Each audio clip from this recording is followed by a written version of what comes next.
a lot of the Peloton instructors, I get really excited when I hear them say certain things. I'm like, oh, I know what they're doing, or there's research behind what they just said. Is one of the best things is having a gratitude journal, because when you are writing something down that you're grateful for, it's hard to be ticked off or to be worried. When I look back on my journey, and like when you have a bout of depression, you're more likely to have another one. I can see a big connection between a gratitude journal practice and not having one, because you're going back to, hey, this worked, or what about this, or what about that, and really being present. And I know you're a fellow big fan of Brene Brown. Yes, definitely. And her work is incredible. I love her. I'm so glad that she's also a fellow Peloton rider. I know. That's so cool. It's more than just your output, more than a bike. When you hear your shout out, you know it's all right. Put on your magic pants and let's go. We're cruising into the power zone. Clip in, set yourself free. Come on and take a ride with me. You know what you need to know and what's it all about. Everything you need, it's on the Clip Out. Welcome to the Clip Out, episode 160. This is Crystal O'Keefe. And this is Tom O'Keefe. Hi. Hi. We haven't really seen each other today. No, not much this week, actually. No, between me overnights and then, what am I, like Tarzan? Me overnights. With me working overnights. And oh, good. You can still say complete sentences. yes, I can. And then I was off today, but then I was just errand boy. I went and got your oil changed. Thank you. And then gassed up your car and washed it, because I'm really, really great like that. You are. And I didn't even ask, guys. I didn't even ask. Took Brian to the orthodontist. That needed to happen. Watched a movie, but for the other show, the other podcast, so that's allowed. So busy day. Yeah. And then all you did was work. I know. Yeah, jeez. So, well, anyway, I guess, what do you got in store for people? Well, the OPP hits a large milestone. No, it's still around. It's not that milestone. Yeah. We're going to talk about Peloton in the news for all kinds of things. We've got some fun, special little tidbits coming up that are new for the podcast. Some new features. Some new features for you. Yeah. Yes. And so we'll tell you more about that when we get there. And some stuff that the instructors are up to, and some sightings of Peloton. Awesome. Well, before we get to all that, shameless plugs. Don't forget, we're available on Apple Podcasts, Spotify, wherever you get your podcasts. You should be able to find us. If we missed one, please let us know. We'll go fix it. While you're there, you can subscribe so you never miss an episode. You can also leave us a review if you would be so kind, just so other people know that maybe we're worth their time. We have a new review. Yes. I don't even know how to say this. It's like with the iTunes screen names, they're like, because there's no punctuation. There's missing vowels. Right. And yeah, it's CALCRNA 32. Fun, informative, and addictive. I found this podcast a few months ago. I'm a Peloton owner and wanted to find more connections with the community. I listened to the episode about Christine D'Ercole and was instantly hooked. Crystal is truly Pelo addicted, just like so many of us, and Tom hilariously supports this addiction, even though he doesn't drink the Kool-Aid. I love Kool-Aid. What are they? Oh, the other. But not the Peloton Kool-Aid. No. This podcast has something new and informative each week. If you subscribe, you will have another reason to wish for Friday to come sooner. If you love everything Peloverse and beyond, this podcast is a must. So thank you. Wow, what a kind review. They did Thank not you. leave a leaderboard name, so I cannot share their leaderboard name with you. Well, thank you, whoever you are. We appreciate it. Yes, thank you. So also, you can find us on Facebook, facebook.com/theclipout. While you're there, like the page, join the group, and you can find everything we talk about weekly, the links, the pictures, all that stuff. It can get delivered directly to your inbox if you sign up for our newsletter at theclipout.com. Okay, so I forgot this week. It will come to you almost every week if you sign up at theclipout.com. I was doing a lot of stuff for the podcast, though, if it counts. That's for true. Anything. Yes. So there's all of that. Let's dig in, shall we? Let's. It's time for news of the Peloton. The OPP hits 300,000 members in their group. Yup.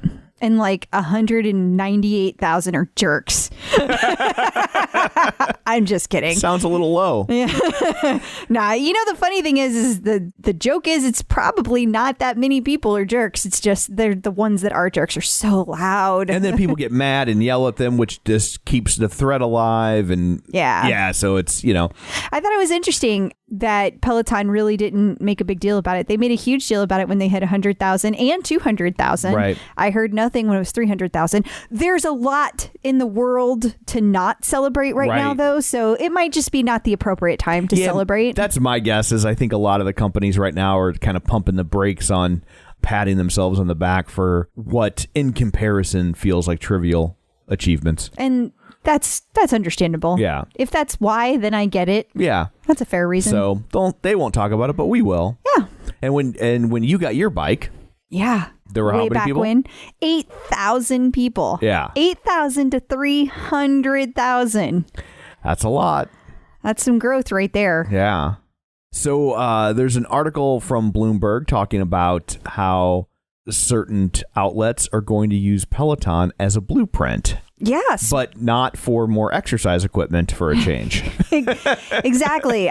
That's what caught my eye about this, because it's for the upcoming Democratic and Republican national conventions. Both sides are going to be using the same kind of platform as a template, because, so much of this is going to be virtual this year. Right. This particular election. So they're trying to figure out ways to, pump up the crowd while they're watching this.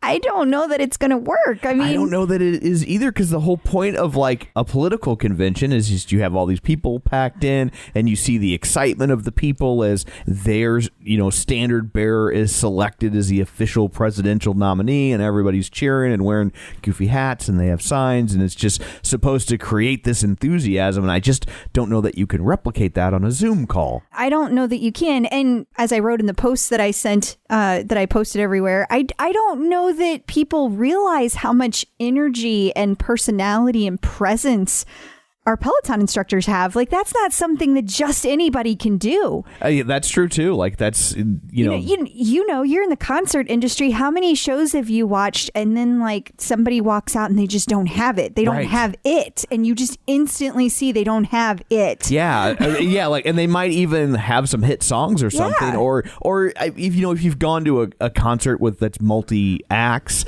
I'm sure if you've seen very many, you've run into the situation where even if it's 2 or 3 large artists, like there's one artist that they bring an intensity or energy level that the other big name artist just can't match. There's one in my head I'm thinking of. Like we went to a show. I mean, the artist that was bringing the heat was Charlie Daniels, and I don't think we should say the other one because I'd hate to embarrass Travis Tritt. But and Travis Tritt is not a bad artist. I mean, not at all. He's got tons of hits, and he's a great performer as well. But like when you compare like the energy level of Charlie Daniels, which is just shocking because the dude is old. Yeah, we saw him. This was just like a year and a half ago. He was like 80. Yeah, he didn't when he was doing his like signings, he was sitting the whole time, and like even when he was on stage, he didn't move. They would just bring him a new guitar, and like he just all he did was clip it on. He moved not 1 inch from the place he stood. But somehow that man's presence brought the energy. And so my whole point to that is I don't know that these politicians can do that. That's not what they're used to doing. And that is nothing about either side or it's a very different thing. They're not entertainers in the same way. Right. Yeah. So I think that that's going to drive some of it too, is just not being able to pull that presence. I concur. Well, it'll be interesting to see what they, have they said like what exactly they're trying to replicate? They're trying to replicate just the virtual excitement. It had some specifics in it, but kind of like having all the people like joining together and having a live feed. So like if you were taking a live ride, all the high fives, for example, you would have like people reacting to things that are happening. You would be able to see it on the screen. Almost like on Facebook, like when somebody's liking a video, you see the hearts flying up. And exactly. And I do think that will help some, but it's just not the same. Yeah. Like you said, I mean, the instructors are inspirational. So maybe if we could get some politicians that are like that, that'd be a nice change of pace. Yeah. So moving right along, we've found an article from Fool.com talking about if your return on investment for Peloton, if you had bought Peloton stock the day it hit the market, how filthy rich would you be right now? And specifically, if you had invested $5,000. Okay, so that's, I mean, not to like get elitist, but that's not an insane amount of money if you're investing in the stock market. Like I think that's, I mean, that's not a shocking amount. Right. It's not like if you invested $100,000. Right. Yeah. Right. So if you had invested $5,000 the day of the IPO, you would have over $8,000 right now. That's pretty decent. Well, considering it was just a few months ago. Right, yeah. That's really good. Now, if you were one of the people that bought when it was $19 a share, you're doing even better. Yes, you are. Yes, you are. It's $17 a share as well. I've had some people reach out and say that they invested $5,000 the day it was $17 a share. So congrats to you. Hat tip. Yes. If you'd like to invest in a podcast, we can help you out. Reach out. clipoutcrystal@gmail.com. So that's kind of cool, though, just to see that, like, in such a short time, totally, that return on investment, when it was just a few months ago that it was like people were like, oh, it's not going to go anywhere. The stock market doesn't get it. It was so dumb. They should have done it this soon. Yeah, exactly. Joke's on you, sucker. Of course, at the same time, that could all change next month. Who knows? That's the stock market. Stock market. Yeah. Fickle. We've talked about this a few times in the past, but there's been some fundraisers that have been popping up that started with a guy by the name of Dan Primack. And his first one was kind of when the coronavirus started. He's real involved with Axios and the world of venture capitalists and stuff like that. Yeah, he works for Axios.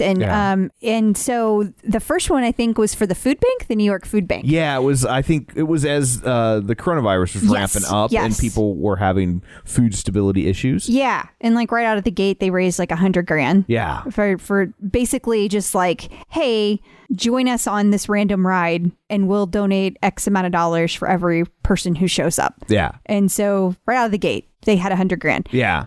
And then they just did another one. Yeah. For the NAACP Legal Defense Fund. Yes, and education. Education fund, yeah. So we were just wanting to talk to him about what all that was about. So it's not a full-fledged, main interview of the week, but we got him on the Skype-a-phone for a couple minutes to kind of talk about who he is, how this started, where all the money's coming from. Like, that's a lot of money to just all of a sudden. Absolutely.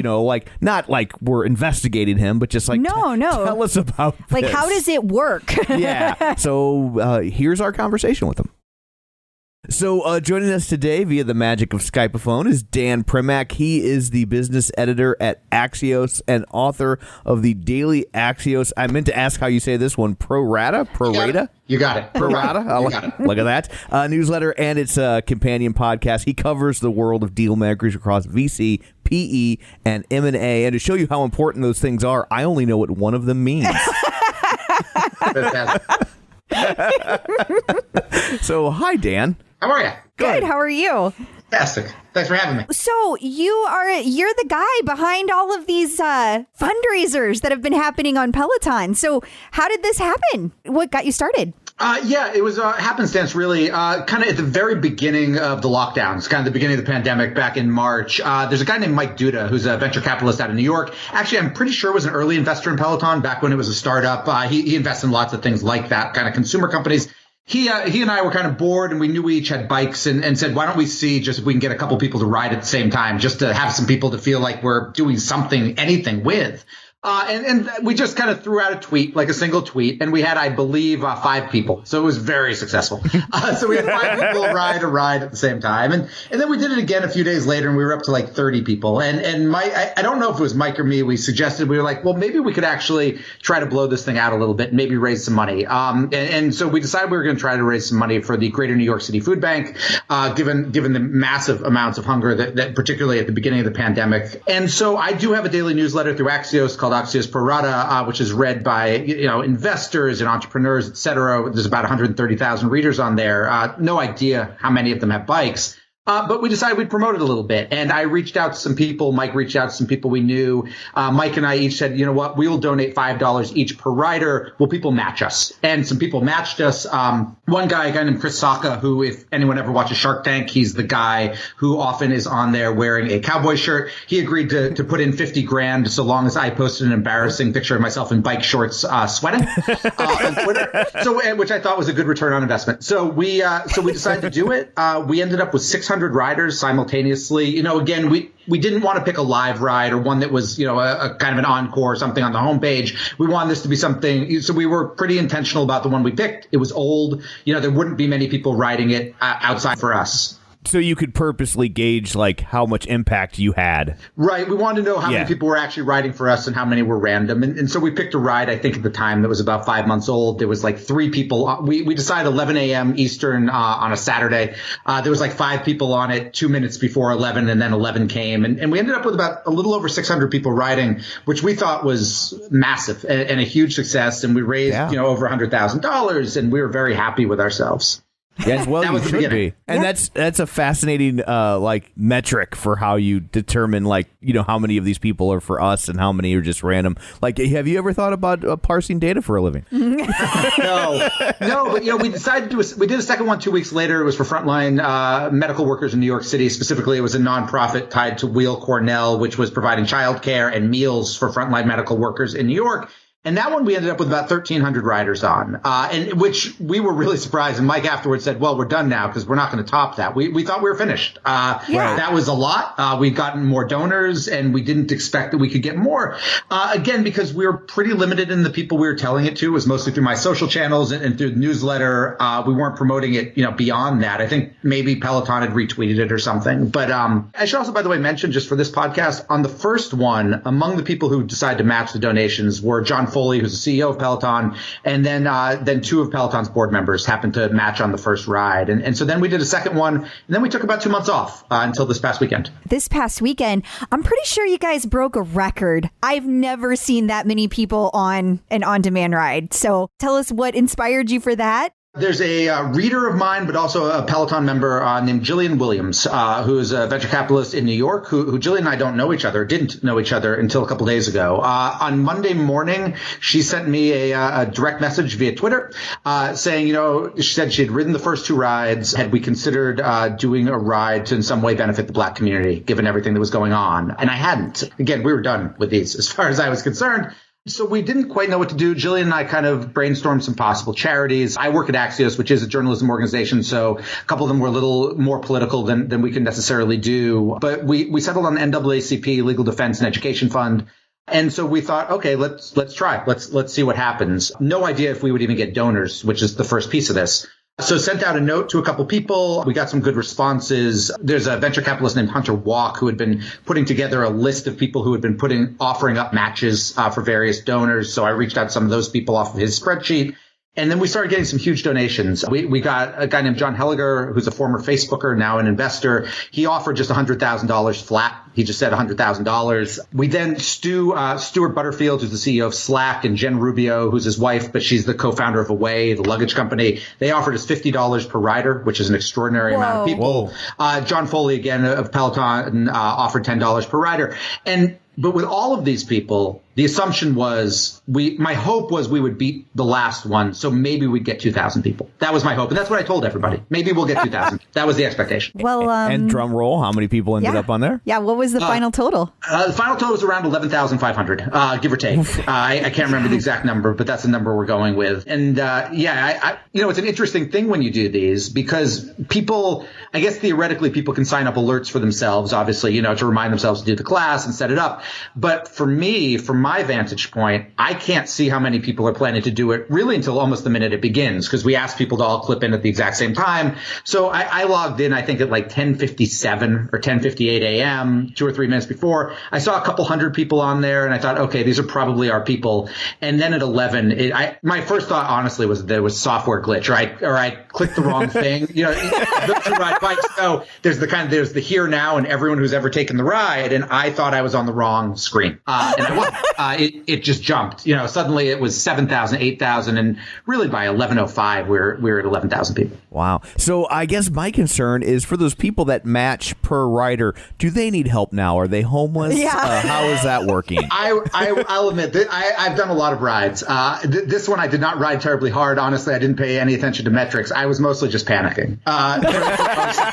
It's the only ride I've ever actually been texting on my phone during pretty consistently. My legs were moving. There's some numbers. I completed the ride, but I didn't do too well. Yeah, that was my concern. Because again, you tell people to expect 2,000 and they do the math in their own heads. And I was concerned for two reasons. One, for them, and then two, if they couldn't make it, then for the people who had ridden, who were riding for that reason.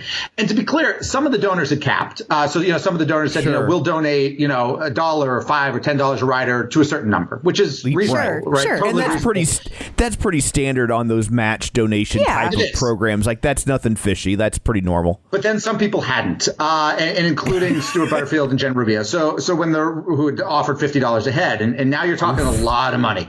Yeah, you are. You really are. So I sent her a message shortly after we got off and explained the situation and said, look, we ended up with 11,500 people. You shouldn't feel obligated. You're offering, I'm sure whatever you're going to donate is going to be substantial. Don't feel obligated to this because I told you something very different than what we got. Right. And she said, let me get back to you. 10 minutes later, she said, we're in for the full amount, which is, I believe, Wow. I'm talking off the top of my head now. I think it's something like $560,000. Holy crap. Wow. Something that John Foley, by the way, also same thing, in for the full amount. He went in for about $120,000. I got a high five from him on the ride. He's good too. He's usually near the top of the leaderboard. He's pretty good. There was some guy who won it who's an avatar, and no one's figured out who that person is yet. I think he's a robot. Well, people can change their bikes, so I don't put much stock in who's at the top of the leaderboard. But. And they're probably scared to not let Foley be at the top of the leaderboard. Let me say, there's a guy who was like number 4, number 5 in this ride. There's a guy named Pat Carnes, who's down in North Carolina. He's an investor. He won our first ride and came in second in the second one. So he's a real person. I know for sure with a real bike. He was some sort of college athlete, but he posted a video because I sent a note saying, how the hell do you get these numbers? He posted a video of he's got 2 little kids, like 3 and 4, like cheering for him in a basement. So that's fantastic. That is. That's great. So are there more of these planned, or are you just kind of like You're afraid to ever ask again? Are you like Batman, where like Commissioner Gordon turns on the bat signal and then you come out of retirement to take these on? Honestly, the hope is we don't need to, right? I'm sure we will. We've had kind of 2 back-to-back national crises, and neither of which are resolved, which are both obviously still ongoing. Right.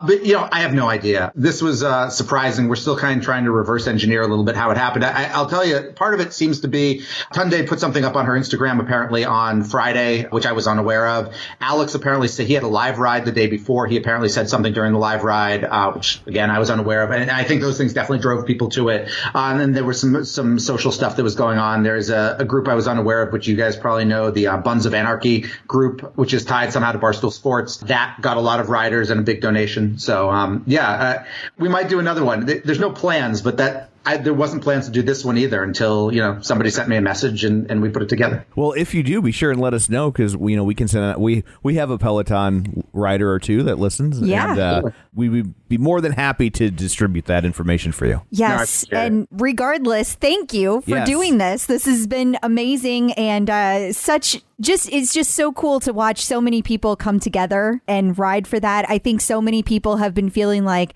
what can I do? And this was something that we could all show up and do. So we did show up. So it was good. So I will say, the problem with 11,000 riders is the first ride, my kid was standing next to the bike on a stool and she was trying to high five literally everybody. Yesterday she gave up. So yeah.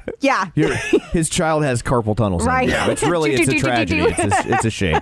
So just real quick, how long have you had your bike? How'd you come across the whole world of Peloton? I've had my bike for a while now. Probably 3 years, I think. I want to say 3 or 4 years. Actually, 4 years. I guess I had a bike now. I don't remember how I first heard about it. I cover startups as part of my job for a living, so I've known about Peloton for a while. I had known John in his past life at Barnes & Noble pre-Peloton. So I think I probably covered them when they first raised money at the very beginning of their life and kind of followed them. I'm somebody who likes to bike, but I'm also somebody who lives in Massachusetts. And so our outdoor biking season is very, very short. And so the idea of actually being able to hop on a bike outside of that and not have to pay gym fee, it sounded like kind of a no-brainer. And so it was just a kind of a thing that made total sense for me to want to do. Awesome. And your leaderboard name is, if you're comfortable want to sharing share. it? Yeah, it's changed because of these rides. So it's just Dan Primack right now. We there was a better one if I remember right, but everyone asked me to change it so they could find me. So it's just Dan Primack. That makes sense. It Yeah. does. Well, thank you so much for all you've been doing and for taking time out of your day to join us. We really Yes. appreciate it. Thanks for having me. And before we go, where can people find you on the internet and stuff like that? Sure. Axios.com, which is our website. We're kind of a news site that covers politics and business and sports even at this point. And also on Twitter at Dan Primack, Primack. Perfect. Awesome. Thank you so much for doing this. We really appreciate it. Yes. Thank you. Well, awesome. And as he does more of these, or if he does more of these, we will have to be sure and keep people posted. Definitely. And he does some of these on pretty short notice, so like they might not always make it into an episode, which is all the more reason to go to facebook.com/theclipout and like the page and join the group. Absolutely. Allie Love was featured in Well and Good this week. Yes, she was. Yeah, it was. She shared all of the foods that she eats to fuel up for her workouts. Okay. And so there's some really healthy stuff in there. But what seems to crack people up, especially that don't ride with Allie a lot, is that donuts. She's a huge fan of donuts. And so she's like, doesn't need to be a special donut. It could just be a glazed donut. She's good with that anytime, but she doesn't indulge often. But when she does, she says she enjoys every bite. I was going to say, who would have thought that Allie Love and I would have something in common? Until you said she doesn't indulge often. And then the commonality. It all came to a screeching halt. Yeah. Yeah.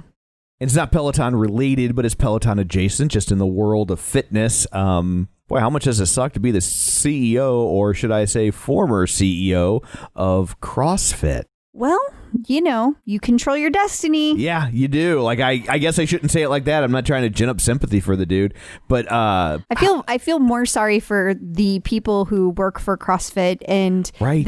that they were caught off guard. because it's like a franchise, isn't it? Like, I don't honestly. I don't know how the business aspect works. But there's lots of like other gyms gyms out there. There's some kind of affiliation. Yeah, that are affiliated in some capacity, and all of a sudden now they have to contend with that, and they have zero control over what that guy says. Oof. Should we touch on what he said if people don't know? Yeah, I'm not going to go into like a full thing about every detail what he said, but I guess that in general, there were some comments made about that people were mourning the loss of George Floyd, and he indicated that CrossFit in general, his company, was not mourning George Floyd, and that he just downplayed it and gave the impression that it was no big deal. And it was people were very insulted by that and very upset. And a lot of people changed their affiliations. There's a Facebook page that's called Pelotoners Who CrossFit, and they're not called that anymore. Now they're Pelotoners Who Lift Heavy. I don't know how I ended up in that group because I don't, but I end up in a lot of Peloton groups that I don't necessarily do whatever they do, but just to stay informed. Right. And so that's a little nugget of something that changed this week. And it's happening everywhere. Gyms across the country have changed from CrossFit to another name. So it's very, very fast. That is very fast. MindBodyGreen.com has an article about where to find African-American trainers and yoga instructors. Yeah. And the interesting thing is that several of the Peloton instructors were on this list. And so it's a great list. But even if it's not just Peloton that you're after, right, you're looking for fitness accounts that are inspiring and motivating. And specifically that, you might be looking for African-American accounts to follow. This is a great resource. I will say that they missed a couple of the newer trainers, like Adrian Williams was on there. Sure. And there was somebody else they missed. Also, they spelled some names wrong. So I'm not responsible for that. But I just thought it was an interesting little piece, how they kind of quickly put all this together. And it's a list of 75. So for so many Peloton instructors to be on there, clearly the senior health editor of the MBG movement rides Peloton. Right. Or is very aware. Getting the Psychological Edge with Dr. Jen. So we're very excited to introduce a new segment. This might be our first official segment that we intend to be ongoing. I think it is. Other than interviews, of course. So joining us today is Dr. Jen Mann, licensed marriage, family, and child therapist and sports psychology consultant. You may know her from VH1's Couple Therapy with Dr. Jen or VH1's Family Therapy with Dr. Jen, her long-running radio show, and she's written 4 best-selling books, including The Relationship Fix, Dr. Jen's 6-Step Guide to Improving Communication, Connection, and Intimacy. Dr. Jen, hi. You began life as an interview. In the television world, they would call that a backdoor pilot. But we didn't have that much forethought or arrogance to think that she would join us regularly. But Dr. Jen Mann is joining us. Hello. Yay. Hello. Well, honored to be here. And you know, I am Peloton obsessed and I love your podcast. So here we are together and we'll be for every week, which I'm really excited about. Oh, I am too. As so are we. Excited. We, you know, I shouldn't say we. You and Crystal got to talking. She tried to talk to you. You won't talk back. Well, after last time. Well, because I think you're afraid that I'm going to try to get you on the tread or the bike. Well, if you think I'm afraid, that's where you're right. But but yeah, so you guys got to talking. Yeah. And you have this wonderful, you're a sports psychologist, you know a lot about that, and that fits a lot with the psychology that goes into getting yourself to exercise and the hurdles that entails, and it just seemed like a natural fit. So we're very excited. Absolutely. So I'm very excited to be here and to get to do this with you guys and to, get to connect with the Peloton community because I'm all about Peloton. Yay. So each week we will have just a different segment with a different topic. I guess we should maybe even throw out there if someone has a topic idea, they should shoot it to us. Yeah, that's a good idea. So they Order. Yeah, I love that. Okay. So for week 1, since everyone is still dealing with the coronavirus pandemic that's going on, we thought we would talk about quarantine resolutions and what to do with yourself during this time. And look, I am a big proponent of quarantine illusions. It is a really positive spin on a really negative, scary thing that we are all going through. And a lot of us made resolutions. We went into 2020 so optimistic. We had no idea that Stephen King was going to write 2020 for us. Yes, we were so young. But we were so fresh and wide-eyed and naive. And, we were hit with the pandemic, and a lot of the New Year's resolutions we made in January, like I know for me, one of my resolutions was to run a 5K that I've been training on my Peloton and getting my head in the right space. I ran one, and then we had a pandemic. And after I'd run the first one, I was like, I'm going to run one a month. But now that's just not possible. So I think that there are a lot of people, especially Peloton people, that had active fitness, outdoorsy goals that they were going to do, among other things, that now everything has to change. So I really encourage people to kind of we're now in June, we're mid-year. This is a good time to make some new resolutions, call them quarantine illusions if you like. If not, that's cool too. But it's time to kind of reassess, given the current circumstances, what are your goals? And look, your goals may be to learn something different, maybe to learn a new skill. For example, I've been learning to cook since we've been in quarantine. Like, that is totally new for me. I actually learned how to use a drill. I hung something and drilled it into the wall. For me, that was a huge accomplishment. Crystal did that too. I did that too. Don't you feel like Power Woman of the century? I did, and I'm very excited that there's blackout curtains in my room now. It's awesome. It's really great. But I think that a lot of the things that we were focused on before have shifted. And I think also our priorities have shifted. Your priorities may now be to spend more time with your family. It may be to get a new job because you've been furloughed or you've been laid off.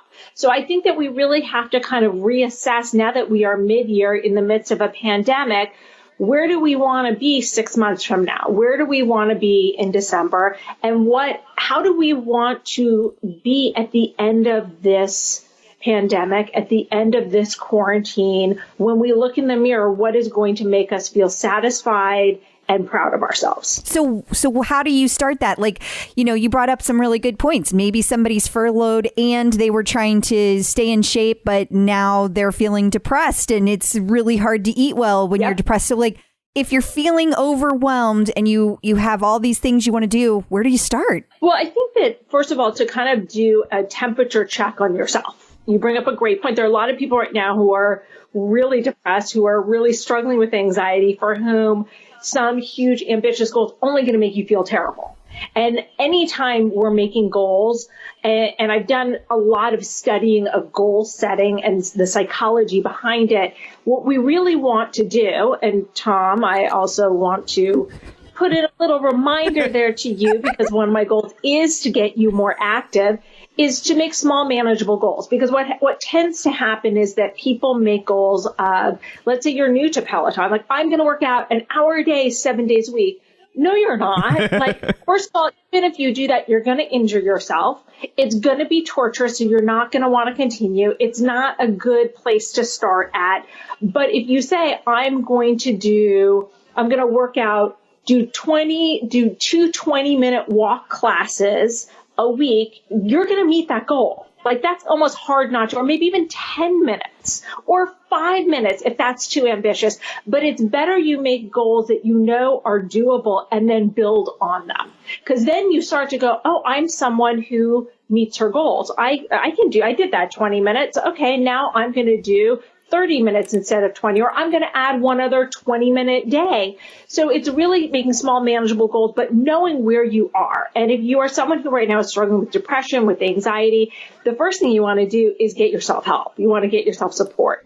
Most therapists are doing online therapy. There are a lot of counseling centers and hotlines who are offering teletherapy for low fee or no cost. If you're someone who's been furloughed or has lost their job, that there are mental health options out there that are free. So that's to start with. And if you are someone who is in a bad state, but maybe it's not such a bad state that you need in-depth therapy, making goals that will help you get out of that maybe right now is not the time to make these kind of self-transformation goals, but maybe your goal is to get out of bed every day and take a shower. Maybe your goal is to call one girlfriend who's really supportive each day when you're not feeling like picking up the phone and connecting with someone, but the isolation is harming you. So really kind of taking your temperature, seeing where you're at. And if you're in a better state than that, where you are ready to make goals, think of it categorically. Okay, what are my work goals? What are my health and fitness goals? What are my self-improvement goals in terms of emotion and psychology and that kind of stuff? If you're a parent, what are my parenting goals? If you're in a relationship, what are my relationship goals? And I'm a really big believer in couples setting relationship goals and making like couples resolutions. Because I think it really helps bond a couple, and it helps us think of our relationship a little bit differently. Interesting. I think our relationship is so good we don't need resolutions. That's where I'm at on our relationship. Do you not feel our relationship is? Are you saying that we can't ever get better, Tom? So I had a quick question. You were talking about online resources that were low cost or possibly free. Is there kind of a central clearinghouse where someone could find something like that, or a keyword they could Google? Well, normally what I recommend people Google is mental health clinics and their area that they live in. Sure. Because that's where you can usually find a mental health clinic, and then you want to check in with your mental health clinic that's local and say, hey, are you offering teletherapy? Most are at this point, and usually based on your ability to pay, or else it can oftentimes be free. I keep seeing things pop up on my feed, and look, granted, I'm always Googling about mental health issues, especially for my InStyle magazine column, Hump Day with Dr. Jen. So I get a lot of kind of alerts of that stuff. So I know that they are out there and that they are available. There's also, I know there are some that are disaster relief related. So you may want to Google mental health services, disaster relief, or COVID, or those kind of specifics. But I know that they are out there. Awesome. Well, thank you so much for joining us and telling us all about that. And we look forward to having many more of these sorts of conversations. Me too. And where can people find you on the interwebs? People can find me on Twitter, Facebook, Instagram, and Snapchat at Dr. Jen Man, 2 N's on Jen, 2 N's on Man, and Dr. Dr, not spelled out. And you can also find me on my website, spelled out, Dr. Jen, DoctorJenn.com. Awesome. Peloton's in an Oreo commercial? Yeah, just somebody dropped this on our Facebook group. Right. The Clip Out Facebook group. And it looks like a Peloton. I think it is. It's a YouTube video. It's clearly taken from the COVID era. It's like people, doing stuff at home with their Oreos. And Right. it's all these different like little snippets from each different household. And like the second or third one, boom, right there, front and center is a Peloton. Oh, yeah, there it is. I'm watching it right now. I just thought, that's cool. I just thought Peloton was inspired by us somehow. Yeah, I don't think so. Because if you think about it, like, you're kind of like Peloton. Yeah. And I'm kind of like an Oreo cookie. You eat Oreo cookies. Yeah. I don't know that you're like an Oreo cookie. Well, I don't know. I'm round. Creamy. I think you should stop. Okay. Delicious. So that was fun that it was in an Oreo commercial. Yeah, totally. That was cool. And as the fitness craze continues, kettlebells are getting difficult to find. I mean, not just difficult.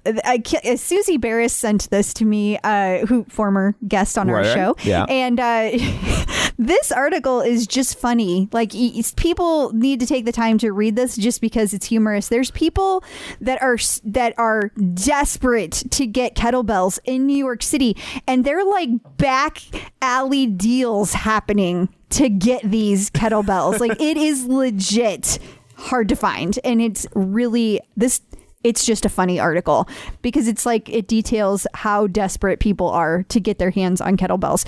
And I saw that John Mills also posted this over on Run, Lift, and Live, and he's so funny when he posts stuff. He always has something to say. Yeah. And his he was very amusing because he said, "Oh, I had no idea kettlebells were this popular. Like, I didn't either, John." Yeah.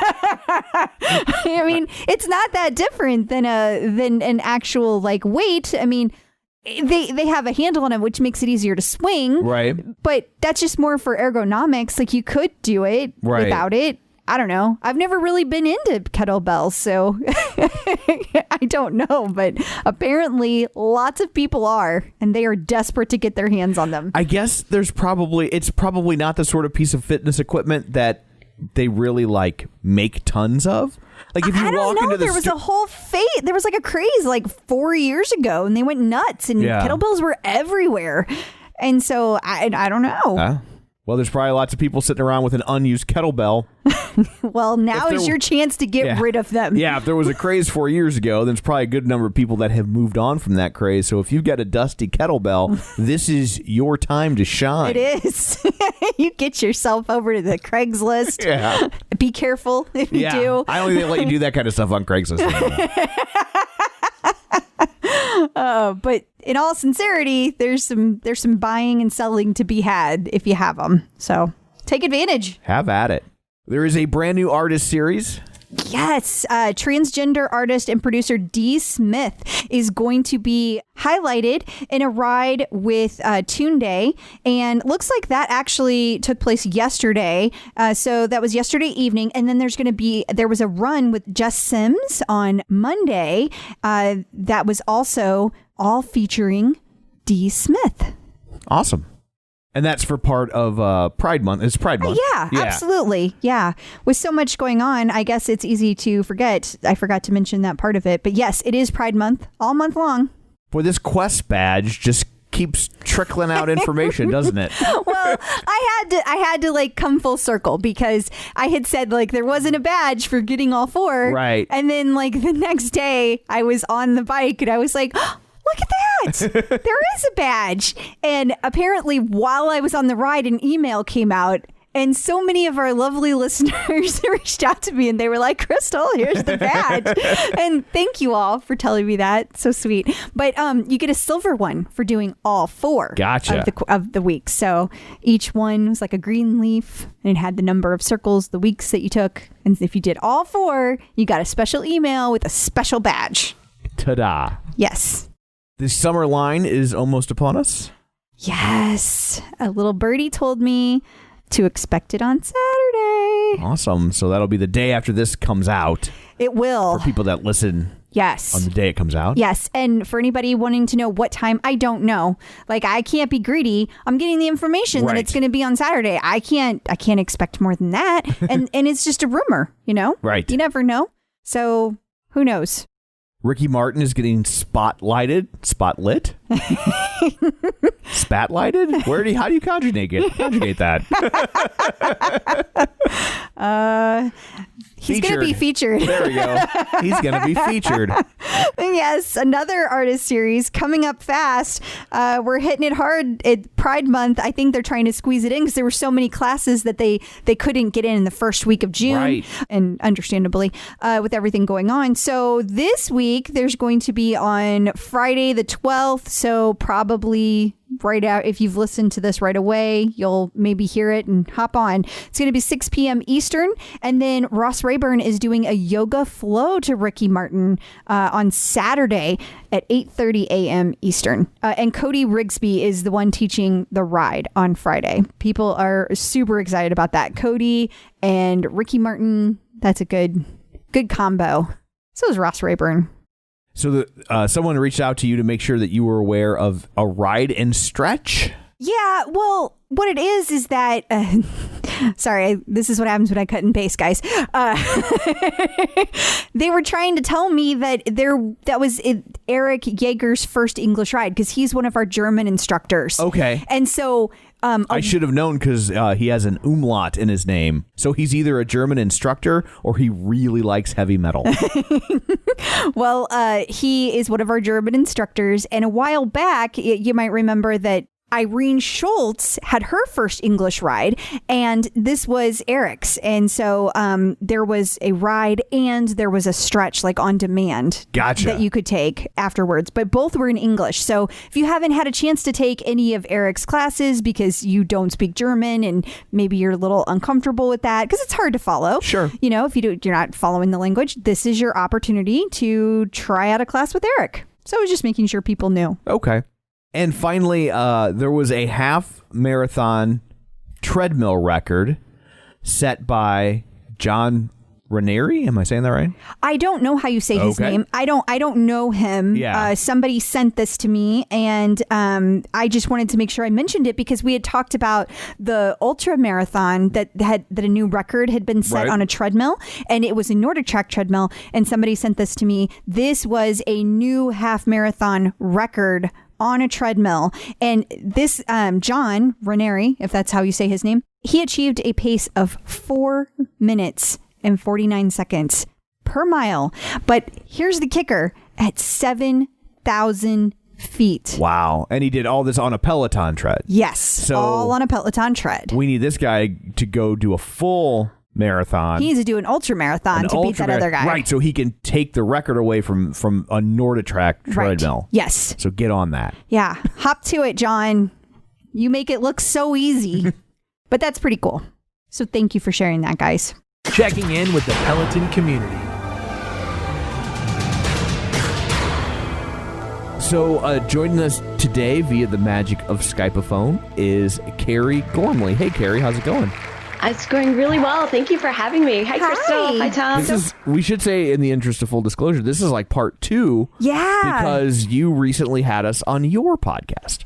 I did. It was really exciting because before I bought my Peloton bike, I joined a Facebook group and then saw Crystal's post that there was a podcast. I was like, wow. So I started listening. I was really excited. I'm like, of course there's a Peloton podcast.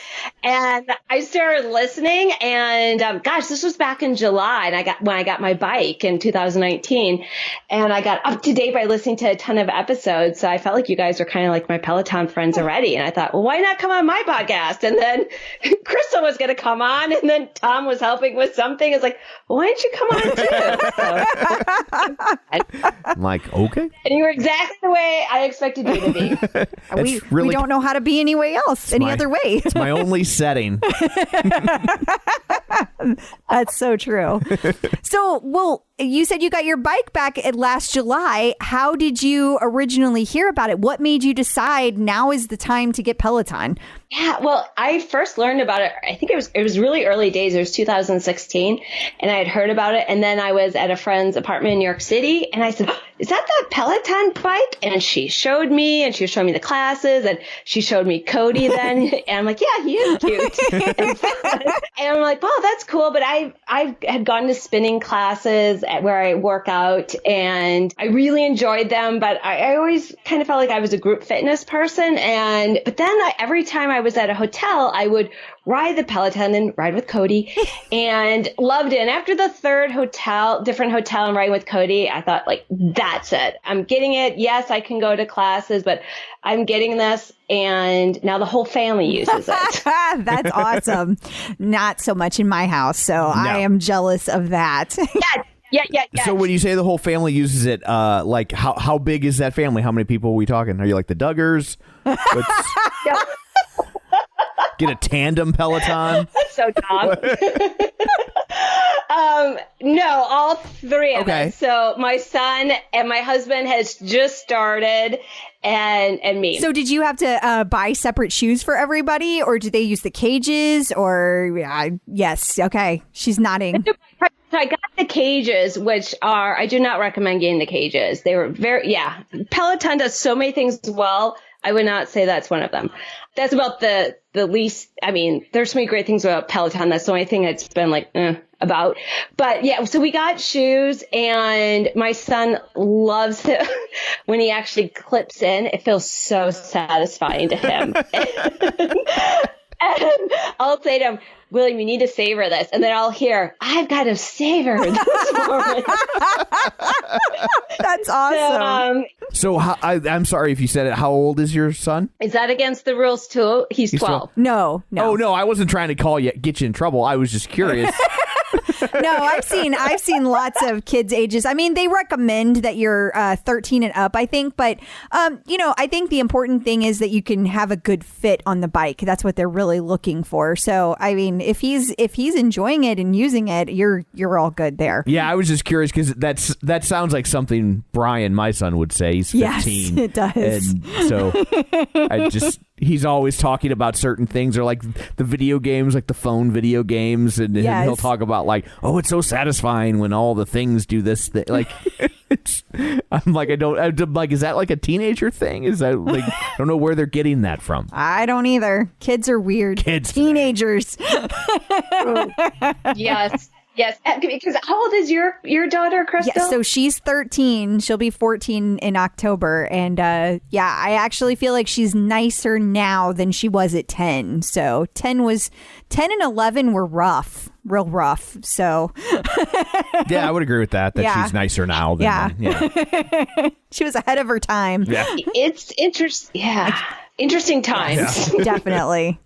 I'm just glad as we're quarantining that they're old enough to occupy themselves. Oh my gosh, yeah. I can't. Yes. I would not function well if I had to do all this working from home and there were like little kids. I mean, my hat's off to all the parents double duty. Yeah, I know. Because we're just like, gonna have to keep that screen time to about 20 hours a day. Like that's I hate to crack down like this, but got to be a parent then a friend. Exactly. Sad but true. Yeah, it's been something I'm so thankful to that I got the Peloton in July. Yeah. I mean, who knew? It's been a lifesaver. And it's actually since the quarantine that my husband's finally getting on the bike. And then it's wonderful too to be able to stream it to the big TV and to do classes together. And yeah, we're really happy that we have it. So how were you keeping active before Peloton? Like, I know you said that you would do classes when you were traveling at hotels, but like, did you have like a regular workout program that you did before you found Peloton? Yes, I actually was a big runner from, about 2011 until 2017-ish or so. And I've run 6 marathons, and my podcast used to be focused on running. And then I do something called Balanced Athlete, which is kind of sort of like CrossFit, but it's not CrossFit. I've found when I've gone, it's been a lot about the reps and not necessarily about the form. And Balanced Athlete is very much about the form. So I would do that. And then I also, when it came to cardio, I really wasn't doing a ton of cardio. It was just a little bit. And then also like going for walks. I really backed off on the cardio but I really missed it. And so it was great to be able to get that endorphin high really quickly on the bike and then also not get injured because I would get injured frequently. And I didn't realize how much I missed the cardio until I got on the bike. And I was like, yes, it's like turning on your brain. I mean, it's science. Yeah. They call it, BDNF, the miracle grow for your brain. And it's amazing how much clearer I feel and how much more efficient. Is that something you find too, Crystal? Absolutely. I am a much happier person with cardio. It's funny just working out in general, I would say, but I find that I have to focus in a very different way whenever I do, like when I do with the tonal programs. I have to be completely focused on what I'm doing to not hurt myself. I mean, a few weeks ago, I had hurt my back because I was doing a goblet squat and I don't think I was 100% in the game, and I just wasn't really watching my form all as well as I probably should have been. And I really have to stay focused. But I love it because I love the way I feel after I do strength workouts, but I love the way I feel when I'm doing cardio. Like it's like a joyful thing to be on the bike. I don't feel necessarily joyful when I'm doing a strength workout, but I love how I feel after I'm done with the strength workout. So it's very interesting that I can feel that way. That's actually, I'm curious about tonal because I love strength training in a group because the instructors know my weaknesses and so forth. And so they're on me. And that always kind of made me afraid where I was not afraid, but I felt like I had someone watching me. And you don't have that if I'm doing, a core class on Peloton. And I wonder with the tonal, are they able to see your form somehow through it and say? No, they don't. No. But there's kind of like a couple of things that I think really help with that. One, you're seeing their form, so you're always able to see what they're doing. And two, when you're going through it, they're giving you cues the whole time. So like, let's say you're, doing a deadlift and you're lifting it really fast, but you're also kind of throwing it down really fast. The AI behind it will be like, lower it at a 4 count and pull up really quickly. Like it tells you that, it picks up on that. So that's one way that they correct your form. The other way that I would say that is that they have all of these like really broken down moments. So for example, in their Facebook group, one of the things I really love about their community is similar to Peloton in that if you're stuck on something, they will help you. But they have started this regular feature with what they do is you submit a video of how you're doing an exercise. And then they call it like Form in 5, where they'll break down the exact move you're doing and they will correct your form through video. So if you are stuck on something, they are really open to helping, very, very accessible. And I love that because I really struggle with like overhead movements. Those are really hard for me. And so it's been super helpful to have that. And like you were saying about the program you were using for strength, they focus on the number of reps and your form together. So like you're going to do 10 reps, but if you can't finish it, it automatically lowers the weight for you 1 pound at a time until you can complete that rep so that you can do it safely. And I really, really love that. Yeah. Wow. That's exciting. Yeah. Wow. That sounds great. Well, did you guys announce your winner yet for tonal? No. We have not, because as we're recording this, the contest, the way we set it up, still has a few hours left for people to enter. Yeah. So we were letting it run out. We'll announce it tomorrow on our Zoom call. Yes. So. Good. Okay. Well, then I'll answer a few more questions so I can get a couple more entries in. You still have time by the time people are hearing this. Yes. This will be in the future when people hear it. It will be long gone. We should say so we don't get anybody excited. Yes. Yeah. Yes, that is true. Are they?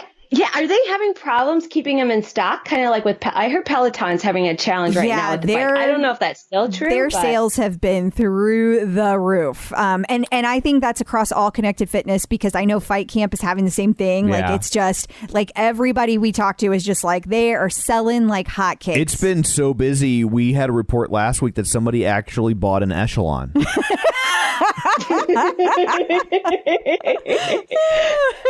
Do you know, my husband and son were like, why don't you check out this one? And we're like, well, we saw that one. I'm like, no. No. No. You're right, Kari. You're No. like, you can get an echelon or you can be married to me, but you're not going to do both. It's so funny. I want Cody. It's so funny. Everybody at work laughs at me because, like, I'm like, yes, there's lots of great competitors, alternatives to Peloton, but Echelon's not one of them. Like, if you're gonna get a different bike, you're not gonna hear a complaint from me unless it's Echelon, and then I'm mad. Right. Like, this is the worst opportunity for you. If you want to have an alternative for Peloton, then there are so many options, but that is a crappy one, and you need to walk away. So, okay, so you were doing all these other workouts. And how about your son and your husband? Were they working out as well before all this? Yeah, absolutely. In fact, it's kind of funny. When my husband and I started dating, I was not a runner, but I wanted to be a runner. And we used to run together, and I was trying to impress him. This was back in, 2003. And he would motivate me. And fast forward, we ran a half marathon together. And he's always been an active guy. The thing is, for him, he was in ROTC, and he does not want to be yelled at. He's not really into group fitness. So he's one of these highly regimented people. He's a person where you don't need to get him to do something. He finished the year one saying, yeah, I did 10,000 steps every day. I'm like, what? And our son, okay, you do not need to push the man at all. And our son, he is hopefully getting his black belt. Next month was supposed to be the big ceremony. Who knows what's happening with that. But our son, they haven't made an announcement yet, but here schools are closed, and the big black belt spectacular was supposed to be held at a school. So who knows? But yeah, we've always been active. It's just the Peloton now is a way to connect, and my son is on it more than I am. I mean, I have to say, hey, William, I'm going to be going on a live ride in 10 minutes, so wrap it up. You're going to need to get on. That's awesome. So speaking of your podcast that you mentioned earlier, and tell us about that. Tell us the name of it and where we can find it and how what was the inspiration? Because you said it went from running and it's morphed. Shifted gears. Shifted a little.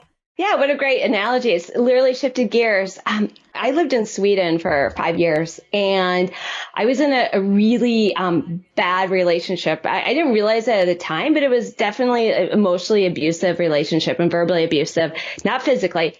And I just felt like I was beaten down, and I started losing weight and started running. This was when I was in Sweden. I went and joined Weight Watchers, and I felt so empowered and so much more confident. And finally, and it was one of these things where it was brewing for years, and finally enough was enough. And I left him, took a trip around the world by myself, and came back to the US. And at the time, I was still in tech sales like I had been in Sweden. But I really wanted to help people get healthier because I saw what had happened for me. And fast forward, what happened was I left the tech arena and went and became a facilitator for Weight Watchers in the US. And so what they do is you can go to a public center, and they have meetings where you actually go to, say, a government office. I was living in Northern Virginia then. You go or to any type of office. There were a lot of schools I went to, law firms, government agencies, and do the meeting there. And I absolutely loved it because it's funny. They're all places where people sit for a living. Yeah, that's true. Yes. I just find that interesting. But yes. Yeah. Right. And it's kind of interesting that you should say that, because they say, sitting is the new smoking. But now it's kind of interesting how my podcast, and then I went and started podcasting, how it morphed, because they're actually saying that loneliness is the new smoking, that you are worse off being lonely than you are being a smoker. Huh. I definitely think that there is some truth to that, though. Well, yeah. I mean, I definitely think, being lonely is hard, and it's absolutely, it can make people depressed. And if you feel depressed, you're not going to be active.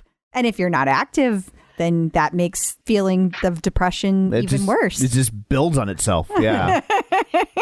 But I kind of derailed this real quick. So you were talking about you became a Weight Watcher facilitator and you were going to all these office buildings. Yes, these places. Yeah. And then we moved to Delaware when I was pregnant. And so then after I had my son, kept on doing meetings. And then I started running marathons and then my beliefs about nutrition and the research was changing compared to what Weight Watchers was saying. And they've since changed it, but it didn't.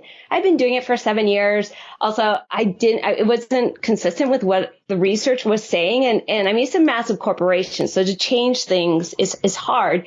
And so at that point, I had been listening to podcasts while I was training for marathons. I thought, you know what? I want to do my own thing, talk about exactly what I want to talk about. And so I went off and had my podcast, and it started in 2014, right before Serial was released. Right. So it was a really great time to release a podcast. Yeah, definitely. Before everyone and their brother had one, too. And so what was, I don't know if that was Alexa. We have my son has many Alexas here. I don't know what's going on.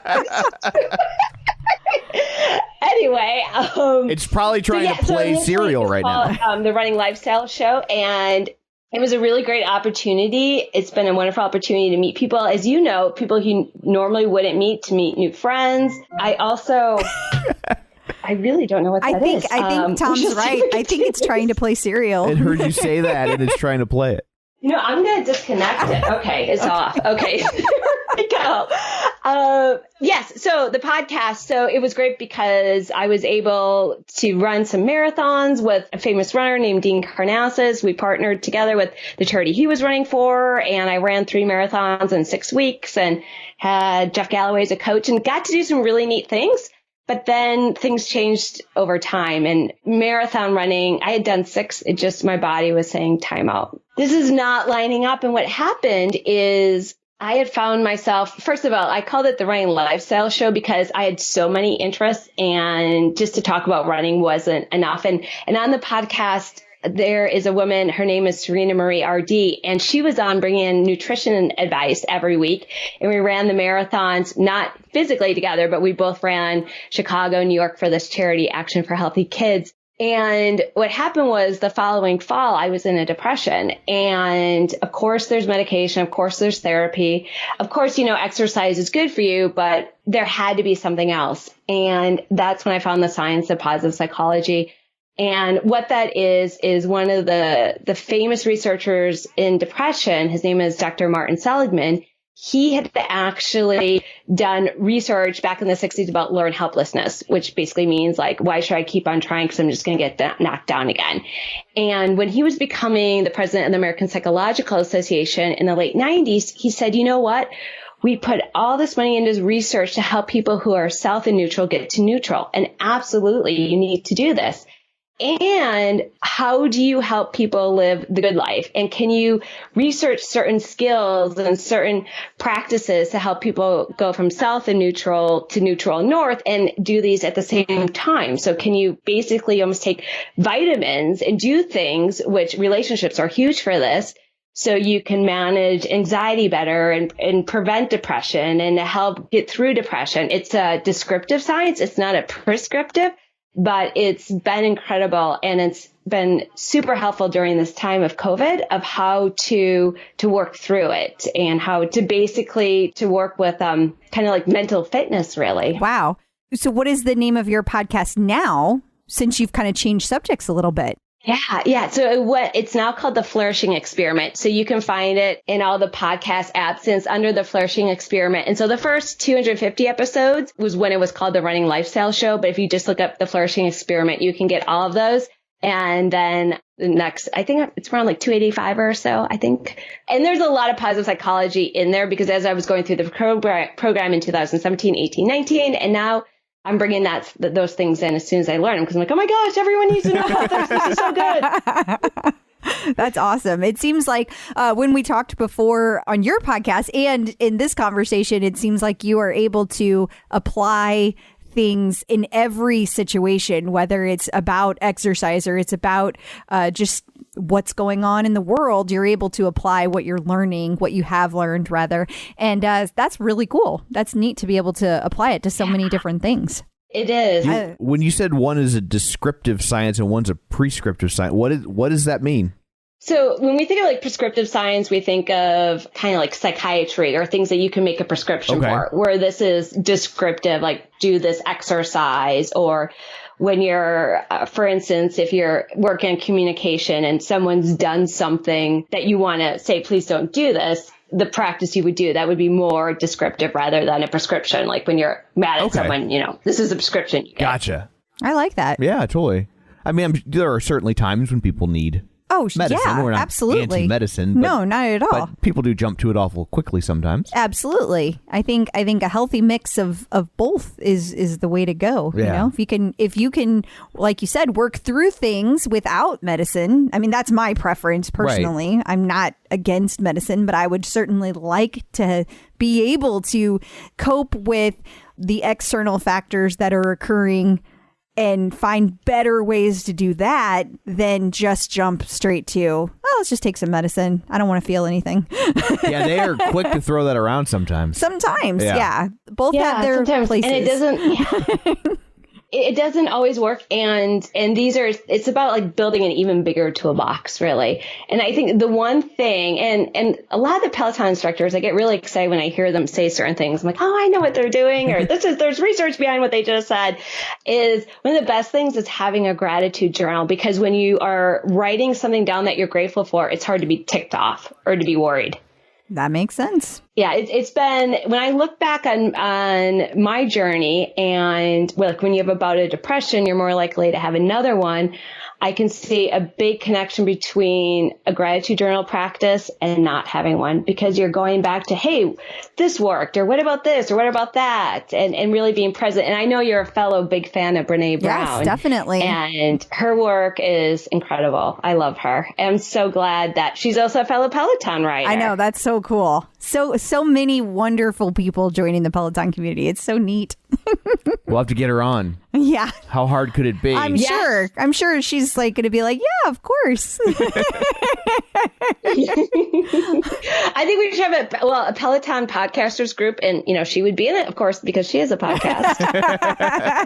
I mean, that would be great, but I don't know how to reach her. But if we could, that would be amazing. We would pencil her in. Yeah. You don't want to look too eager. Right. Yeah. Let me look at my schedule. And we'll get back to you. You're much better with playing coy than I am. I would be like, yes, please.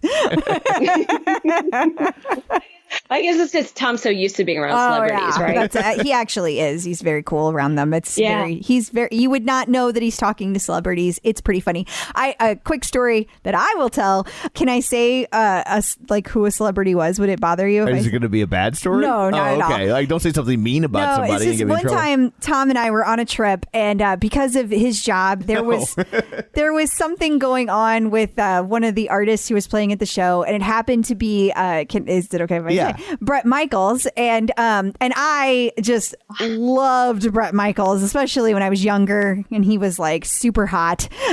So Tom is just sitting there on the phone having this conversation completely casually with Bret Michaels. In fact, he's having to calm him down because Bret Michaels is freaking out about some of the marketing plans and the way we were approaching the show. And so he was like, I heard you have a really unique thing that you're doing. And he's very hands-on, and he wanted me to walk him through what I was doing for the show. And so I was on the phone with him for and this is unusual. You don't normally talk to the artist like this about a show. And so I was on the phone with him for 30 minutes. Yeah. As I walked him through my marketing plan and what I was thinking, and by the end he was just like, I wish we could get every venue to do this. Yes, he was so happy by the end of it, and I was just like, oh my God, you're talking to Bret Michaels the whole time.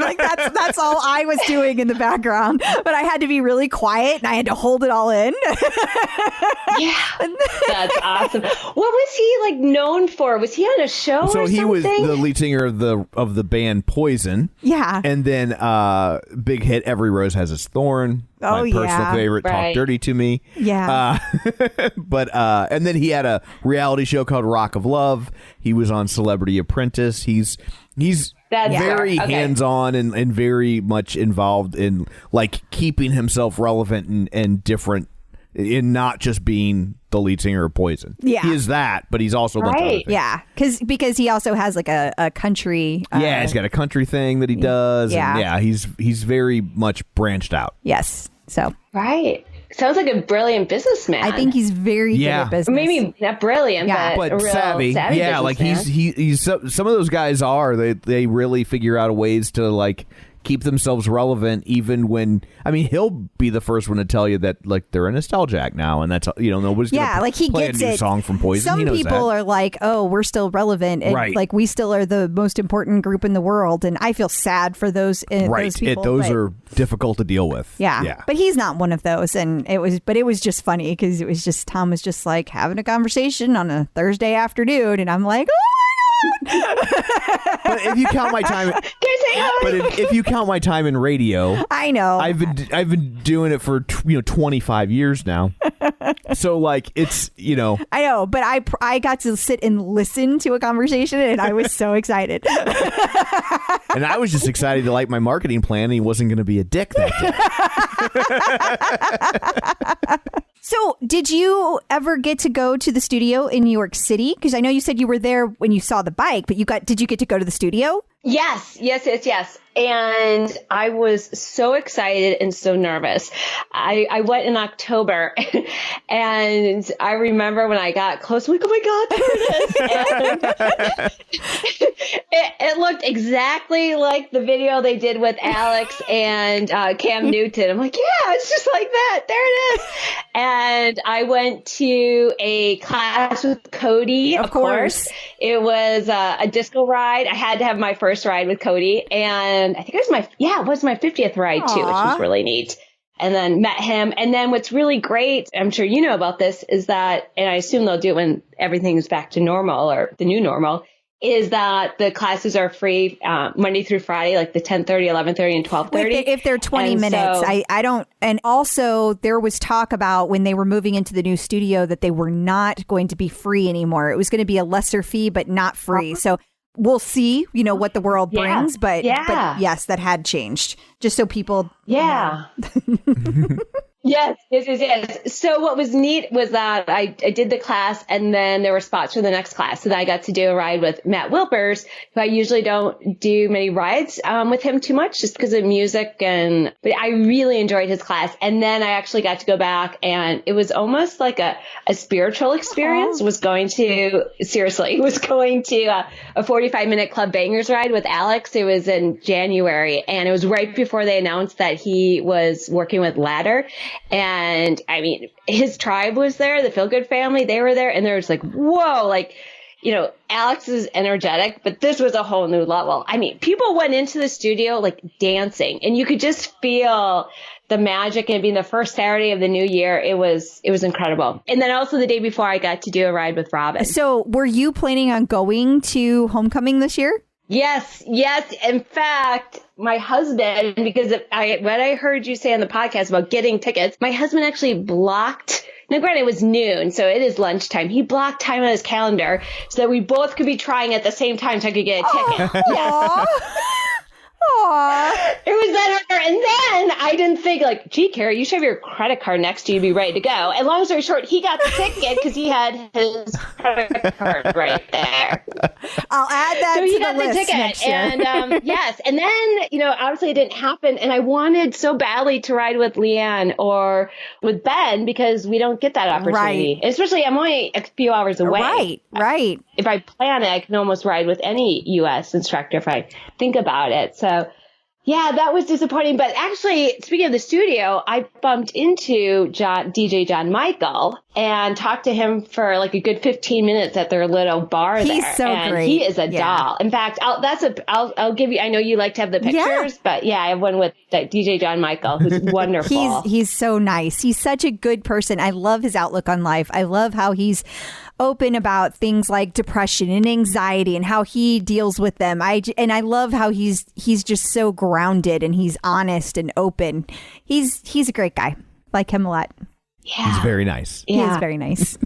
I didn't realize that he's talked about depression and anxiety. Yeah, on Instagram. Yeah, he struggles with it. I believe it's more anxiety than just depression. I think it's like a mixture of the two for him.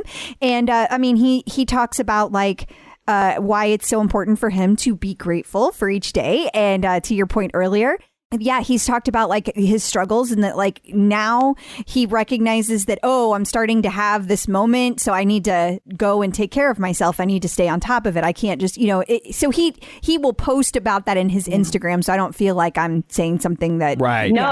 But yeah, I love hearing people talk about that, especially people who have a lot of followers, because I think there's a lot of people in the world that don't realize that they're not alone in those struggles, that there's there's so many of us that deal with anxiety and depression, that it's not just you're not crazy for feeling that way. And that actually goes to the whole loneliness thing, because when we talk about it, it's like, oh, you too? Then you don't feel that loneliness. Yeah. And that's something people aren't talking about. Maybe they will when this goes live. Is we're not hearing about the impact for people being by themselves. And yes, we have Zoom and this is incredible, but people are wired to be around each other. It's how we're meant to be. So it's so wonderful that we can have this. At least, I mean, can you imagine if the internet went down? I mean, that would really. No, it would be terrible. I mean, we were just talking with the kids about that like.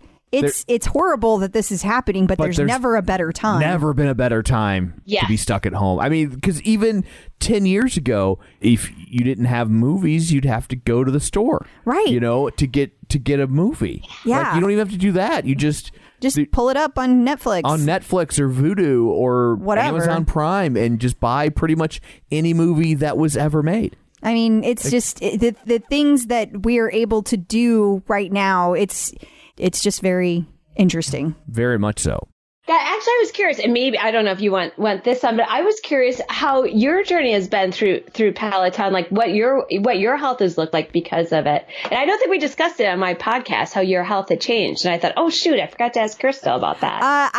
My health has changed quite a bit. I mean, I feel like I shouldn't say I have focused on things completely differently than I did pre-Peloton. I mean, everything about my life has changed. I eat so much less meat than I used to eat. And I also, I wouldn't say I eat a lot of vegetables. I still probably don't eat as clean as I would like to in a perfect world, but I don't drink as much and I pay a lot more attention to how things affect me. So for example, like getting the Whoop device that I have has really helped notice that my recovery is crappy after I drank the night before and I feel awful for the next 2 days. So and yes. I know that it's kind of obvious. You don't really need a device to tell you feel crappy. But to see the numbers and how your performance changes, like when you change it from thinking, I remember Tunde said this when we interviewed her, that if you can change your way of thinking from I want to look a certain way to I want to feel a certain way, that it can be a huge change. And I feel like that in general has been my experience with Peloton. I work out more because I feel great and I love it. Not just I feel like I'm thinner. It's because I feel happier. I love working out now and I never could say that before. So I just think it's just changed everything. And I feel like I'm a lot more of an open person than I used to be because we do this podcast. Yeah, I think that's more about the podcast than it is about the exercise necessarily. It absolutely is, but it wouldn't have happened had it not been for Peloton. Right. So it's kind of all connected. So I think every area of my life has changed, but except for your husband. Yeah, you have not. I have not changed, and your husband is still the same. Yes. Yes. Like you still have the same husband. I still have the same husband since I started Peloton. Yes. Tom, you must be so proud of Crystal. What are the big, I'm curious, what are the big changes you see? I think just a lot more confident and outgoing. I remember she has to do a lot of speaking at work, and I remember how much that used to really kind of freak her out, and she hasn't had it when you had to lead a call or go in and pitch something, and that would you'd be and you haven't had those moments in forever. That is so true. I mean, in years. Yeah, I would have to like go to other cities and do like sales calls, and all I had to do was one part of it. I didn't have to like stand Yeah, you up weren't in front of necessarily people. leading that. No, Yeah. but it stressed me out. Like I would be like crying anxiety before I left. I mean, I was a mess, and I don't have to do that anymore. But like the calls that I do lead and have to convince people to do things and stuff, I don't have any of that stress anymore. I mean, it's not like talking to Brett Michaels. No, but it's definitely not. That's awesome. It's such a gift. It's such a gift to have people listen to what you have to share and to. It's really, really a gift. it's been very flattering to see what this whole thing has grown into. I will say that. Absolutely, yeah. And I'm sure you feel the same way with your podcasting. You have almost 300 episodes. That is amazing. That's a lot of episodes. So congratulations to that for that. And that's Thank commitment you. because it's a term within the podcasting world. Pod fade. It's a thing. People that Right. know that Apple Podcasts is littered with episodes or shows that didn't make it past 3 or 4 episodes. So true. So yes. I think I heard something like 7. If you get past 7, then you're legit. But I actually was in a car accident and had to take some time off, and so it's been a journey to kind of.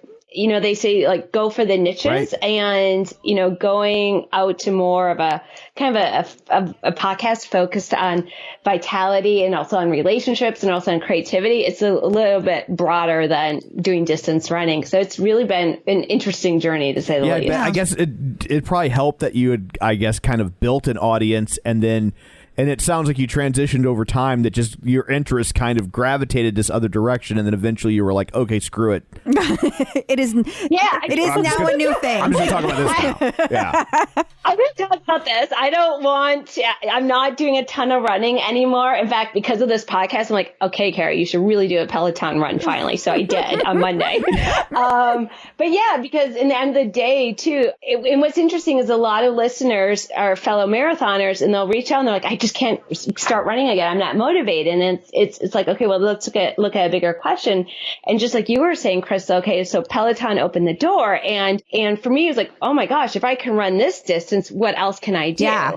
And so it just goes wider and wider. But then, this really goes back to self-care, but there's physical self-care and then there's mental self-care. So I would say it's going more into the mental self-care than just the physical. Yeah. And on that note, I found it very interesting. I had to find a balance because as I started into the Peloton world, I met so many great people that encouraged me to try new things like doing triathlons and running and longer distance running. I mean, I did a half marathon. I've never done a marathon, but I found that the stress of preparing for those races, it's in like the longer distances, it's so stressful that it starts to become, it feels like an anvil around my neck instead of motivating me. When I start off, it's motivating, but there becomes a point where it becomes demotivating and it pushes me down and it feels like everybody get away from me. I just want to exercise for fun again. And so I went all the way. I loved it. And then I went past it and I got to that point of like feeling miserable about it. And then I had to kind of come back and be like, I want to just exercise for fun again. And I need to stay there. That's my spot where I have to stay in. Amen, sister. So with you. It becomes all you think about. It does. It really, and you're like, I've got an 18 miler this Saturday, or training for a half marathon. Oh, I'm doing the 10 miler, and that's like the graduation. If you can do a 10 miler, you're set for a half, or if you can do a 20 miler, you're usually set for a full. And you're always kind of thinking about it. It's always there. Yeah. And I think when you have so many other things going on, some people really like that to be the forefront of their focus, and that's like that drives them. But for me, with so many other things going on, it became like I said, an anvil. And so it was just very stressful because I was constantly like feeling like I wasn't doing the other things I wanted to do. Like I couldn't get to them. And when I did get to them, I didn't feel like I was putting the effort into it that I wanted to put into it. So I think I am envious of people who are able to do marathons or Ironmans, like do the full thing. And it's like physically, I think I could do it, but with the demands of time and like how we like to travel and we like to do other things, I don't think that I can commit to that at this point in my life with everything going on. Yeah. But I wish I could. I wish I could and not feel crazy, like a crazy person. I want to. So back to, I know that you've mentioned Cody several times. So I am going to say that Cody is your favorite instructor, I'm guessing. So I do a lot of the different Peloton offerings. I like to say that Cody's my boy and Alex is my man. But then I have different favorites. I really like Maddie. Oh my God, Maddie's awesome. Core. Yes. He's hysterical. I love his, he calls them dad jokes. I don't know if he's a dad, but I like his humor. He's not a dad. But he has a great dad. I think he's great. Yeah, I'm in the Peloton monthly challenge tribe, and someone said, "Hey, Maddie just announced doing a 21-day challenge with this 10-minute core." And so what's really been great is I've done it, and then my dad, who is in Tucson, I got him to do it. So I'll literally call him on FaceTime and say, "Okay, this is our class," and then we'll do it. And then some days I'll call him about something else. He's like, "Hold on, I'm doing my class with Maddie Giacomo." And so that has been wonderful to have that.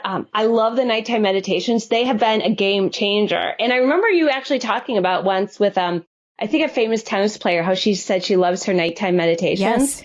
I really like them. Kristen and Anna are my favorites for the nighttime meditations.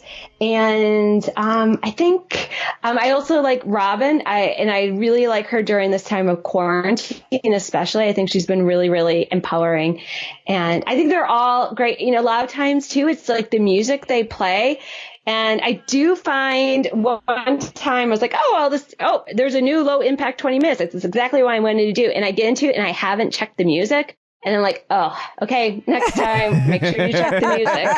Because it's only 20 minutes, but, if there's another class that's 20 minutes and I prefer the music, okay, then. I get that. Yeah. So what is your leaderboard name? It's not very original. It's Kari KG. And how did you come up with that? I know. You're like, it was assigned to me I was at like, birth. should I be Kari Gormley? Or that seems too, most people don't go by their name. And I don't know. I was like, should I do something about flourishing or positive psychology? And ended on Kari KG because I was overthinking it. I'm like, Kari, just do the darn name and you can always change it if you want to. So right now I am Kari KG. I love it. It's just you and you simple down the road. No fancy frills. It's just Kari KG. The instructors can pronounce it. You don't have to worry about them struggling on a shout out. No crazy numbers involved. It's something to be said about that. Absolutely. So do you have any advice for people just starting out? You should have really good advice with all the positive psychology. Pressure's on. There you go. I love that you ask your guests that because when I was new to Peloton, I'm like, yeah, tell me more. So like many people said, and I asked this question in Cody's group, that was the first group I joined, is they said, try all the instructors twice. So like a marathoner, I made almost a training plan where I had everyone's name and I had to see if I had it twice. And I even, because this is what happened when I became a runner, I would read running magazine, cover to cover, Alone Tense here. I actually organized a lunch for the Delaware Peloton riders and got their words of wisdom. And so I would highly recommend trying each instructor twice because you don't know if you're in a bad mood or maybe you just didn't like their music. Or maybe they're having an off day, Good point. Exactly. They could be two. I remember going on Alex's ride at first because I saw Live Ride was coming up and I hadn't taken his class yet. I'm like, well, here we go. And he had me right away when he said, welcome to the family. I was like, nice. I really like that. And I like how he's really when I actually met him in the studio, he's like, who's new to my classes? I raised my hand. And he said, I'm going to kick your ass. And he really So I would say definitely, try the different instructors for sure. I would also say play with your seat adjustment because every single person I talked to gave me a different adjustment from the person at the store to the person who delivered it. I even was talking to my osteopath who has a Peloton. I was taking videos. He's like, no, do this, do that. So play around with it. I would definitely say join a group. I actually heard on your podcast, Sam Atari, who started the Peloton Monthly Challenge Tribe. It's like, they sound really cool. And they're meeting together once a year. That sounds like fun. Yeah. And so I was able to get in, which was really cool, and made some friends there, and even gone to a party with one of them. And turns out she actually is friends with a friend of my husband's from work. They went to business school together. So I would say, get involved with the group, because then you'll try new things. For instance, this month we're doing bingo, kind of like what you guys did. Yeah. But a little more than picking an instructor. We have a new card every week, and they have a lot of different challenges of things I normally wouldn't do, like pick a class from your lowest one and do it. Call a friend and do a ride together. Another one is I finally did a boot camp. Oh, yeah. Because I never would. I don't have the tread. But they're like, no, you don't have to do the tread. So I actually went on the bike, which I don't know. I didn't do that before. But just I did a scenic ride, a 10-minute scenic ride while they were doing the tread. That's awesome. So that worked out really well. Yeah. That's fabulous. Awesome. Lots of great advice there. Definitely. Absolutely. Well, thank you so much for taking time out of your day to join us. We really appreciate it. Yes, we do. Before we go, where can people find you? Oh, right. Thank you for asking. You can go to my website, Kari Gormley. So it's KariGormley.com. The podcast is The Flourishing Experiment, which you can find on all podcasts. And I'm a bit on social media. Tom and I were talking. This is my favorite form, actually, if you can call it social media, is podcasting. I am on Facebook at Kari Gormley, and then Instagram and Twitter also at Kari Gormley. And email. I love email. Kari at KariGormley.com. Awesome. Well, thank you so much for joining us. We really appreciate it. And for having us on your show. Yes, it's been a blast. And it's so great to get to talk to you again. And before I forget, happy Mother's Day this weekend. Oh, thank you. You too. What are you going to do? Nothing. We're in a quarantine. Are you going to make your family do what you want to do and not do dishes and keep on reminding them that it is Mother's Day and you are the mother? No. I'm going to have to come home, sleep all day. Yeah. He's got to do his overnight shift. So I'll just, but that's okay. I already got flowers from my daughter. She came home from her dad's tonight, and they picked flowers from her dad's garden, and her stepmom helped her cut them. And then she made me a card. So, that's awesome. And Tom's got some kind of gift in there, I saw. Already on the kitchen counter. Yeah. So I'm sure I will be treated special, but we don't go do a big thing or anything. So no. But no, I'm making my son play Racco all day. He's gearing up. He hates that game, but he's playing it all day long. Well, that's nice of him. It is. Okay. Well, thank you so much for your time. I'm starving, so we're going to go eat. And you have a great night and a great weekend. Thank you. You too, Crystal. Thank you, Tom. This was really a lot of fun. Thank you. Bye, Kari. Bye. So I guess that brings this episode to a close. What, pray tell, do you have in store for people next week? We have Ariel Brown. Ariel Brown is a longtime Peloton rider, but also she is the creator of the Emotional PPE Project, which is a really, really cool organization you guys are going to love hearing about. So please make sure that you tune in. You're not going to want to miss it. Awesome. Well, until then, where can people find you? People can find me at facebook.com/Crystal D. O'Keefe. They can find me on Instagram and Twitter, on the bike, and of course the tread at Clip Out Crystal. And you can find me on Facebook at facebook.com/Tom O'Keefe or on Twitter at Roger Kubert. You can find the show online, facebook.com/The Clip Out. While you're there, like the page, join the group. When you're on the bike, be sure and use the hashtag The Clip Out. We greatly appreciate that. Yes, we would. And you can also be sure and subscribe wherever you get your podcast so you never miss an episode. And sign up for the newsletter at theclipout.com. So that's it for this one. Thanks for tuning in. And until next time, keep pedaling. And running. Clip in, set yourself